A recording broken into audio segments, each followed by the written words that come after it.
তো বন্ধুরা, Samsung top loading washing মেশিনের যদি ওয়াটার লেভেলের সব কটা লাইট ব্লিঙ্ক করে এই মডেলের, তাহলে আমরা কি করব, সেটা প্রথম থেকেই শুরু করতে হবে। সার্কিটটা খুলে সব কটা জ্যাক আমাদেরকে লাগাতে হবে খুলে।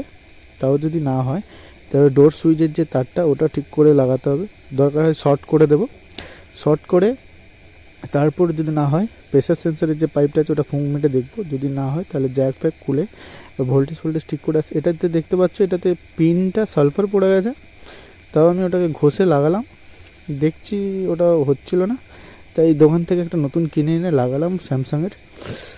লাগাতেই ওটা ঠিক হয়েছে। এভাবে তোমরা কি করবে, ছোটো থেকে শুরু করবে, সব কিছু দেখা দেখে দেখে চেক করবে, কোনো কাজে ভয় পাবে না। এবার আমরা দেখতে স্টার্ট করলাম, প্রবলেমটা সলভ হয়ে গেছে। এবার ফাইনাল চেক করে এটাকে আমরা আবার লাগিয়ে নেব।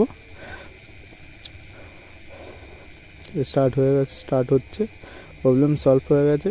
এবার আমরা ওটা পুরো লাগিয়ে নিলাম। এবার জল ওয়াশার দিয়ে জলটা টানছে কিনা দেখলাম, জল তো নিচ্ছে। এবার এটাকে আমরা স্পিন দিয়ে একবার ফাইনাল চেক করে নেবো, কারণ যত প্রবলেম স্পিনের সময়তেই হয়।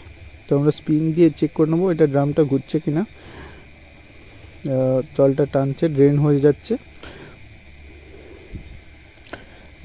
দেখতে পাচ্ছ ঘুরছে। এবার প্রবলেমটা সলভ হয়ে গেছে। এভাবে তোমরা যদি আরও কোনো ভিডিও পেতে চাও তাহলে আমার চ্যানেলটা সাবস্ক্রাইব এবং নোটিফিকেশান অন করে রাখবে।